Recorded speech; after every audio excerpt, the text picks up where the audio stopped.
look at the whole liberty movement around the focal point, Ron Paul, as almost like the flashpoint, where it starts, one of the key matrix lines that will help shatter this status central. Hello, everyone, and welcome back to Flashpoint Radio. I am your host, Jay-Z, and I am coming to you on Wednesday, March 7th, 2012. I want to give a shout out to YouTube user The New Survivalist, or the Survival Doc. He has promoted me on his page, and it's turned into a lot of subscribers. So to all new subscribers and new viewers, welcome, and I hope you get something out of this program. Maybe get you looking in a different place for your news and helping you to get prepared and to be ahead of the curve, the learning curve, when it comes to actions and instances around the globe that may change your life. I say you should always look for the flashpoints that may start the fire that reaches your backyard. So I'll have a link below to Survival Doc's YouTube page. He has tons of videos, and he gets really into the meaty heart of preparing and survival. So I suggest you check him out, and thank you, my friend Dwayne. He is a fellow St. Louisan, just like I am. But for everyone else, remember, follow me on Facebook, facebook.com/FlashpointRadio, Twitter @FlashpointRadio, and click subscribe and get updates of new videos. We are going to get into a giant news blitz for this Wednesday, and I want to get started. First off, we're going to talk about something to watch for. Headline from Yahoo News, Associated Press: solar storm headed toward Earth may disrupt power. It seems overnight between midnight and 4 a.m. Central Time, there will be a giant solar flare that will hit Earth. It, quote from NOAA, the National Oceanic and Atmospheric Administration, quote, "It's hitting us right in the nose." He called it the sun's version of Super Tuesday. He said this is a good-sized event, but not the extreme type. Northern places, maybe Iowa, the Great Lakes, might be able to see the aurora borealis, the northern lights, but it is a full moon, so that might be hard. But they also say there is a potential for widespread problems. Solar storms have three ways they can disrupt technology on Earth: with magnetic, radio, and radiation emissions. This is an unusual situation where all three types of solar storm disruptions are likely to be strong. That means a, quote, whole host of things could follow. So, who knows? About midnight tonight, we're going to get hit with some radiation from the sun. They said the sun's been quiet for quite some time, and it is just getting started. So, another reason to be prepared. And if something does happen and you haven't started preparing, I am sorry you did not get this information earlier. I wish you the best, and I pray for your safety. But for all those that do have a beginning of preparations, or even more preparations than a beginner's preparations, you should be in good shape. This is not going to end the world, but it may disrupt our lives. Moving right along, it is Wednesday after Super Tuesday. Ron Paul, all the media said he had a poor showing. Two headlines, both from Politico, an insider rag, as I like to call it, part of the trickle-down media. Pro-Ron Paul Super PAC rethinks spending. Well, the Super PAC, one of the main super PACs funding Ron Paul's campaign and ad buys and things of that nature, have said that they support liberty and they support all candidates and not just Ron Paul. I say yes, exactly. We need more Ron Pauls, and they need to be giving money to congressional campaigns and Senate campaigns and local campaigns all around the country so we can actually win these battles where they are fought. Even if we do not win in November, we have to continue to fight personally and in our own communities. And another one from Politico: Ron Paul aides ponder frustrating race. It goes through a bunch of quotes and takes them out of context and makes it sound like Ron Paul's supporters are getting disappointed and getting depressed about their chances, and why hasn't the enthusiasm turned into votes? Why? Because of voter fraud, because of dirty tricks, because of... it's the system. It is the system that Ron Paul is fighting. They will do everything in their power to prevent their system from going down. So don't be surprised when Ron Paul doesn't get the votes, because they don't want him to get the votes, and they control damn near everything. We're going to move right on to another media outlet. This comes to us from Infowars.com, and I suggest you watch this video. Headline: CNN botches effort to refute Syria-Danny propaganda scandal. Seems as though our boy Anderson Cooper over there at CNN has had this gentleman known as Syria-Danny on his program in front of live fire, ammunition, and a bunch of explosions, and it's been, you know, a way to show how dangerous it is in Syria and how bad President Assad's troops have been towards the rebel groups, the Syrian Free Army. But turns out that was all staged. Turns out some video got leaked of this gentleman and his cohorts over in Syria prepping explosions and prepping gunfire for the CNN interview. Go figure. Have you ever seen Wag the Dog? Manufactured war? Manufactured news? Does it surprise you?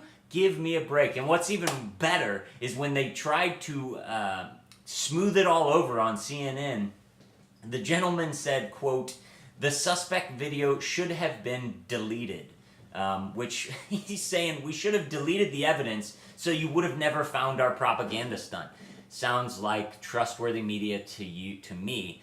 You, I'm sure, already know that CNN cannot be trusted, along with Fox News, MSNBC, and all of the other members of the trickle-down media. And trickle-down media, if you don't know, it's CNN, MSNBC, the big guys up at the top. They put out something and it trickles down, and eventually your local newspaper, your local radio host, they're saying the same damn things. So you can't just say mainstream media and you can't just say Washington media, because it trickles down, because everybody wants to get their ass up that ladder and to kiss the next ass above them so they can get that next job, like you know, all of these local people do. They want fame and they want money, and they think that they can sell their souls to the system to get ahead. Guess what? The system is going to spit you out and step on your face when they get done with you. It doesn't matter. Moving right along. This comes to us from KSAT.com down in San Antonio, Texas. Headline: Racial Incident Mars High School Game. Turns out there was a basketball game. A predominantly white basketball team beat a predominantly Latino basketball team, and afterwards the white basketball team chanted USA, USA, USA. Everyone's up in arms saying it's racist and this is racial, you know, throwing a racial flame to, or spark to the fire, gasoline in the fire. And you know what? I'm not going to defend these people. All of the neocon and conservative pundits are out there defending them, saying, "We're USA, we should be able to say that." Really? This is a high school game. They're both American schools. Why chant USA? That's obviously a knock at their heritage. We're all Americans. This isn't the Olympics. This isn't Germany's luge person versus our luge person, and we win for the first time in 40 years. It's a damn high school basketball game. And by noticing this and by putting it in the news, we make it much bigger of a problem than it really should be. They should be talked to, and they should be told that, hey, these guys are American citizens. And if they're not American citizens, well, maybe they should, you know, try to become American citizens or something along those lines. But since we're talking about race, tonight's the night. Today's the day. It turns out the Barack Obama tapes from 1991 were released. At least some of them. Turns out some liberal supporters of Barack Obama released some tapes earlier today to get ahead of the Breitbart tape release that was supposed to happen. Well, they edited the tapes, of course, and it's not as insightful or inciting as you would think. So we're gonna go to this tape real quick. It's a little over a minute. And I remember that the black law students had organized an orientation for the first-year students. And one of the persons who spoke at that orientation was Professor Bell. And I remember him sauntering up to the front and not giving us a lecture, but engaging us in a conversation and speaking the truth and telling us that he has to learn at this place that I've carried with me ever since. Now, how did this one man do all this? How's he accomplished all this? He hasn't done it simply by his good looks and easy charm. Although he has both in ample measure. He hasn't done it simply because of the excellence of his scholarship. Although his scholarship has opened up new vistas and new horizons and changed the standards of what legal writing is about.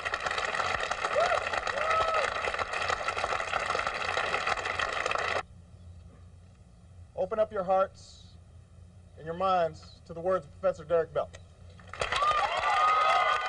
As you can see, there's clear editing and clear things being left out. But tonight on Hannity, they're supposedly releasing the entire video. Andrea Mitchell had one of the gentlemen, Ben Smith from BuzzFeed, who released the tape earlier today, and she praised Barack Obama for taking on gender and racial issues in 1991, and said,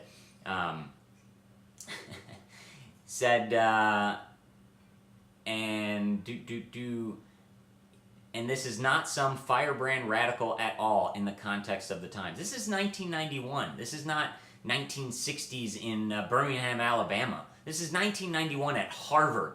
Really talking about these type of divisive racial issues is normal in 1991 America? I did not know that. But then again, I was only 11 years old, and I didn't know anybody who was a lawyer or went to Harvard.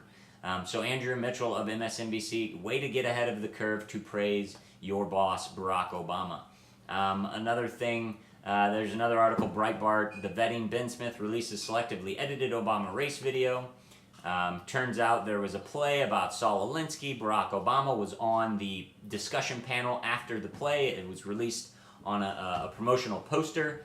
And this woman, Pam Dickler, director of the 98 production of the love song of Saul Alinsky, has a tape of Barack Obama on that panel. And she said, no one is going to see that tape.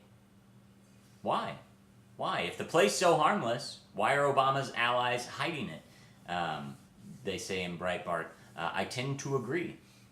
They said that the poster was never supposed to be distributed. Again, just like the CNN. We should have never let that out. We should have hidden it better. We should have lied better, and people wouldn't have seen it and figured it out. And anyways, the controversy over this tape that will be released tonight and was already released and we just saw, the funny part about it is it was released in 2008 on PBS on a Frontline documentary about Barack Obama. So I don't know if this is true, but Andrew Breitbart, I hope you didn't die for this. I hope there's another tape somewhere that you have and that it'll be shown. But who knows? Maybe this is the bait and switch they're going to do, is they're going to give us this tape and think we're idiots and we can't go back and see that this has already been released. And finally, we're going to end on a giant conspiracy type item revolving around Andrew Breitbart, again from Infowars.com, Breitbart and the CIA's heart attack gun. Check out the link below, please, along with all the other links. And it says, during Senate testimony in 1975 into illegal activities by the CIA, it was revealed that the agency had developed a dart gun capable of causing a heart attack. It says, quote, the lethal poison then rapidly enters the bloodstream, causing a heart attack. Once the damage is done, the poison denatures quickly so that the autopsy is very unlikely to detect that the heart attack resulted from anything other than natural causes. All of this in verifiable congressional testimony about our CIA. If you want to find out that the truth is stranger than fiction, go back and watch some of the congressional testimonies about our CIA and Black Ops. Your head will explode and you will not understand why you've never heard of these things. So yes, in 1975, our government had a heart attack gun that could give you a heart attack, and it would never be shown on an autopsy and no one would ever know. But your government loves you. They're protecting you from those evil terrorists who are so good with their box cutters they can take over a whole plane with simple little razor blades. So they're dangerous, and you must give up your rights, and you must have your wife groped and naked pictures taken of her at the airport, bus stations, proms, high school football games, and we need the military at the kite festivals. Watch my episode from 2 days ago if you want to hear about that. That's all I've got for you guys tonight. I appreciate you watching. Thanks for tuning in. I will see you back again tomorrow. Jay-Z signing off, saying God bless and keep your eyes to the sky. Tree with the feathers of angels stuck beneath your head.